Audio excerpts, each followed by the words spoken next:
नमस्कार दोस्तों।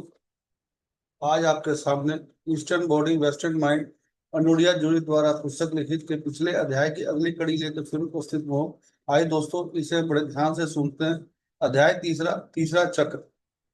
जिससे अधिक निराशा, अधिक तनाव और अधिक रुकावट पैदा होती है, इसका परिणाम निराशा और हताशा की उदास भावना, एक विकलांग इच्छा शक्ति और कम ऊर्जा स्तर है। संक्षेप में, एक अपूर्ण तीसरा चक्र मैं ऊर्जा में अवरोध को मानसिक और शारीरिक क्षेत्र में एक ऐसे स्थान के रूप में संदर्भित करता है जहां दो या दो से अधिक विपरीत शक्तियां मिलती हैं।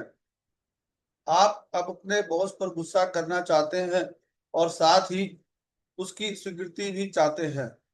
यह दोनों जरूरतें दोनों ही वैध एक दूसरे के विपरीत काम करती है, क्योंकि ना तो पूरी तरह से नकारा जा सकता है और ना ही पूरी तरह से व्यक्त किया जा सकता है। इसलिए इसका परस्पर विरोध अवरोध का कारण बनता है। जब अवरोध का कोई भी पक्ष सक्रिय होता है तो वह अपने विपरीत पक्ष की ऊर्जा को बढ़ाता है और उसके परिणाम स्वरूप होने वाला संघर्ष तनाव उत्पन्न करता है। उदाहरण के लिए, सैम के पास अपनी मां पर गुस्सा करने से कई कारण थे, लेकिन वह उनका प्यार भी चाहता था और ये जरूरतें परस्पर विरोधी लगती थी। इसलिए अटके होने के एहसास होता था।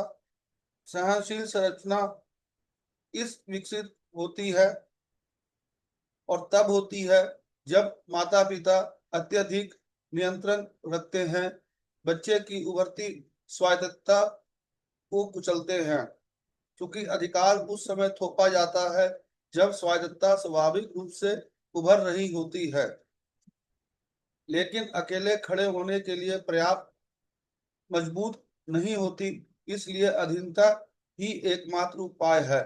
क्योंकि यह अधिकार बच्चे की इच्छा के अनुरूप नहीं होता, इसलिए इसका परिणाम बाहरी अनुपालन और आंतरिक अवज्ञा का एक पैटर्न होता है। बच्चा कहता है, ठीक है, मैं वही करूंगा जो आप चाहते हैं, लेकिन मैं वास्तव में भाग नहीं लूंगा। यदि आप यह कथन कहने की कल्पना करते हैं तो आप अंदर की जकड़न को महसूस कर सकते हैं। स्वायत्तता महसूस करने का एकमात्र तरीका प्रतिरोध करना है। दुर्भाग्यवश यह प्रतिरोध जीवन के प्रति एक मानक दृष्टिकोण बन जाता है और धीरज रखने वाले व्यक्ति को इन दुविधापूर्ण भावनाओं के बिना किसी भी चीज में संलग्न होने का या भाग लेने में परेशानी होती है। फिर भी बाहरी अनुपालन उसे विश्वसनीय, स्थिर, खुश करने के लिए उत्सुक और सहनशील बनाता है। सहनशील लोग संकट में ही अच्छी तरह टिके रहते हैं, वफादार साथी होते हैं और शायद ही कभी कोई परेशानी खड़ी करते हैं। वे काम पर टिके रह सकते हैं और कठिन या प्रिय कार्यों को पूरा कर सकते हैं। हालांकि जब वे बाहरी और पर खुश करने की कोशिश करते हैं तो साथ ही उनमें तोड़ फोड़ करने की प्रवृत्ति भी होती है। जीवन के प्रति एक निष्क्रिय आक्रामक रूप ही इन दुविधापूर्ण भावनाओं से निपटने के लिए विकलांगों की एकमात्र संभव अभिव्यक्ति हो सकती है।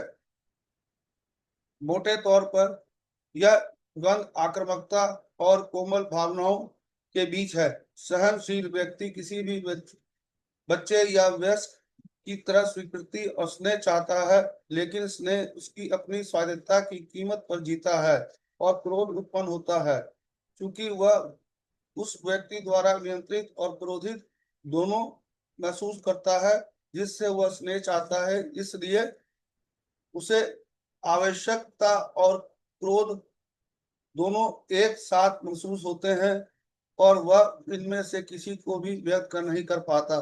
दोस्तों, इस अध्याय की एक कड़ी यहीं तक। कल फिर आपके साथ नई कड़ी लेकर उपस्थित होगा। धन्यवाद। Thank you.